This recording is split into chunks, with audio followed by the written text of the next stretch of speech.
Well, look, from time to time, we check in with a guy I think has got a good take on things political, an enormous amount of historical and contextual knowledge, and I think a wry and very interesting way to look at the world. And I thought this morning, Ben and I were talking yesterday, I said, we need to have a chat with Chris Trotter, don't we, to make sense of this crazy, crazy world. So he joins us again now, political commentator, pundit. He's a pundit, Chris Trotter. Chris, how are you, mate?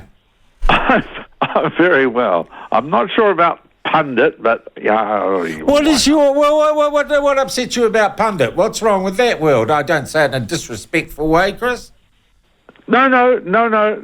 It's just when I hear pundits these days, I end up screaming at the radio or the television because what they're saying often strikes me as nonsensical. But anyway,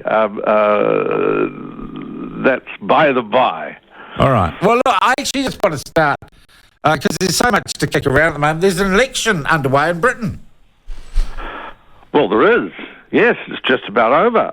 Yeah, I haven't kept an eye on it. 24 hours, 48 hours from now, we'll know exactly how big Keir Starmer majority is. Okay, so Labour will be back in Britain. After 14 long years. Wow, yes, has it been that long? Has it been that indeed. long? Yeah, mind you, Tony Blair, it was 18 years between drinks. When Tony Blair won in 1997. So the Tories are an extraordinarily successful political party, the most successful political party in the world. We should always bear that in mind. Okay. If you're going to take a wild stab at which party is in power in Britain, you say Tories. Picking the Conservative Party is likely to be the right answer. Okay. And reform, I guess, the kind of act of Britain, they don't have exit polls in Britain, do they? Not until the voting is over, but then they tend to, yeah. Okay. But they don't announce exit polls until the polling booths have shut. Okay, what do we know about what a Keir Starmer-led government would look like? Would it be fundamentally different in any approach or any policies that affect this country or the world? Well, the British Labour Party has done everything it possibly can to leave those sort of questions unanswered. Oh, God. Because in answering any of those questions, they probably quite rightly assume they'll carve off some of their very large numbers. So they have presented a very bland face to the electorate. They have simply... They haven't really said it in as many words, but this is really their message. You've had it with the Tories. We're the only alternative.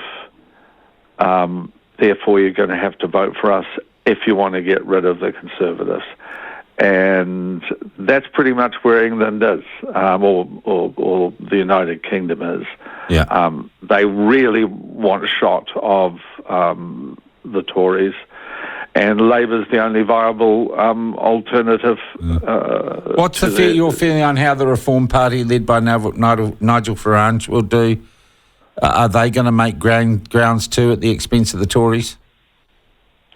Oh yes, they'll make the Conservative Party's victory even more. The Labour Party. One would assume, because of course Britain operates a strict first past the post system. And that means if there's somebody... so they're splitting centre-right wing votes. Labour comes up in the middle. Yeah, I hear Well, you. that's right. Yeah. That's right. If the Tories got 20,000 votes last time and Nigel Farage is getting nearly half the Conservative vote, they're only going to get 10,000 this time. Yeah. Neither Nigel Farage's candidate nor the Conservative candidate will win, but Labour most certainly will. Yeah. And we are with Chris Trotter. We've gone through international politics. Let's bring it back home, Chris. I know there have been a few polls out, but I think interestingly this week, for the first time, the kind of agree to disagree card has been played in this coalition government over, I think, the very surprising move of the national government adopting a Willie Jackson proposal to basically give our legacy media a tit to suck on. Oh, this has to be one of the stupidest moves that this government has made. This is a shakedown, Sean, and that's not my word. I think plenty of other commentators have used it. The best analogy I can offer you, actually, and this historically is pretty much where we are, because the internet revolution is every bit as big and every bit as transformational as the printing revolution of the 16th, 15th century. Yeah. Now, what the government is offering to do is to get all those really nasty printers with all their radical ideas, especially about religion, to give up some of their ill-gotten profits to all those people in the monasteries who are now really facing a major problem with their handwritten and illuminated manuscripts. Yeah. I mean, really, seriously. Someone else said to me, I got a great text yesterday, Chris. Someone said, so would the government please tax Dunlop and Firestone so my horseshoe business can keep operating?